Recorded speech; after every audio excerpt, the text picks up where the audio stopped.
Hello everyone, I'm Erum for Altenew. Welcome to Creative Coloring with Erum.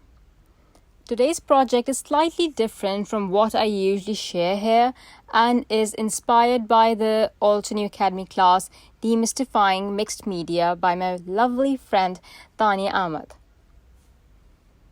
I will be using the Dark Rose panel A and B die on my project today.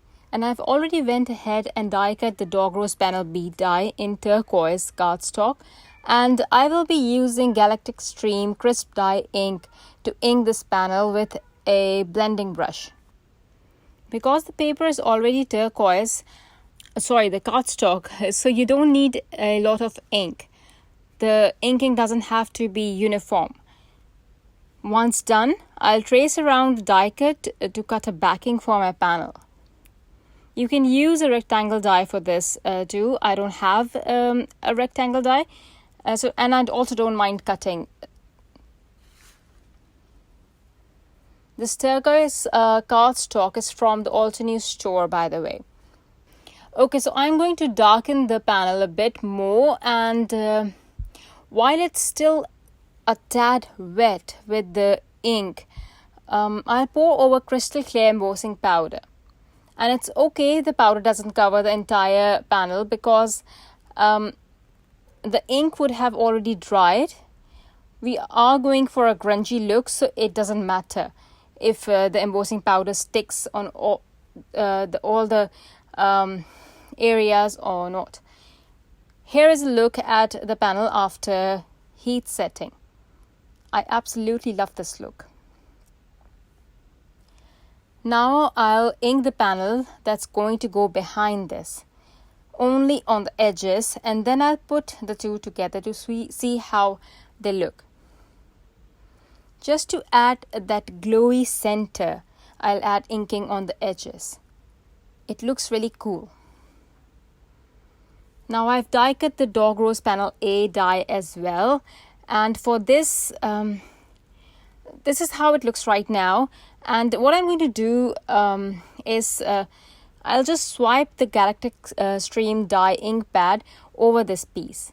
You can definitely ink a panel and then die cut the dye out of it, but I didn't want that. I wanted mine more grungy and textured and not uniformly inked. So swiping it is for me. And you can see the result. I will also use a blending brush to add more inking into the nooks and crannies and leftover parts.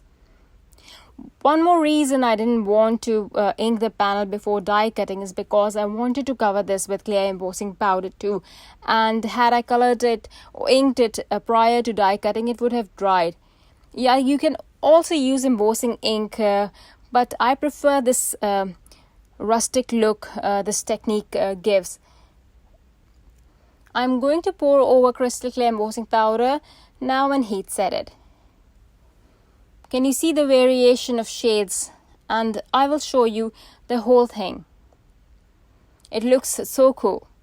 But I'm not done yet. Next step. Now I'm taking gold from the metallic watercolors and I'm going to put some of it on the palette. And then with my finger, I'm going to apply some of the pigment over the clear embossed frame. I will not apply it everywhere, but I'm applying in some places. Once you are happy with the look, heat set it right away so that the clear embossing powder that's already on there seals it. Look how gorgeous this looks. I'm going to glue all these pieces together. I picked out a few card fronts and then chose to go with craft.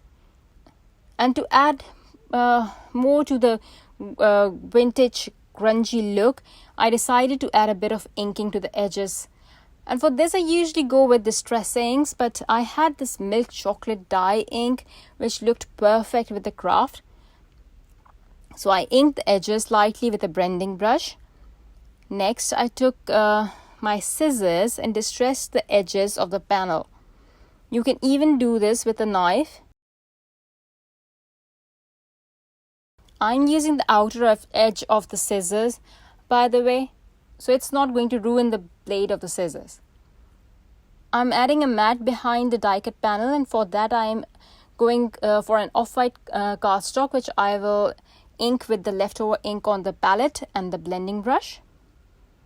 Next, I thought the card needed more gold, so I will swipe the Versamark pad on the edges of the craft panel and also use my fingertip to tap some of the embossing ink onto the borders. I'll pour over the antique gold embossing powder and then heat set it. A tip: try to heat set it from underneath the panel instead of from over it, so that you don't blow off the loose embossing powder away. Trust me, in this case we need that loose extra excess embossing powder for the gorgeous look. I'll put the card together, and at this point I realized I need a little bit more gold, and now I will add some gold splatters from the metallic watercolor set. I adhered the panel on card front with the foam tape and then added the sentiment from the sentiment strips too. I hope you enjoyed today's video. I had so much fun, and massive thanks to Tania for all the creative energy that's running through me right now after watching her class. Demystifying Mixed Media, guys, you have to check it out. Thank you for watching, everyone. Bye.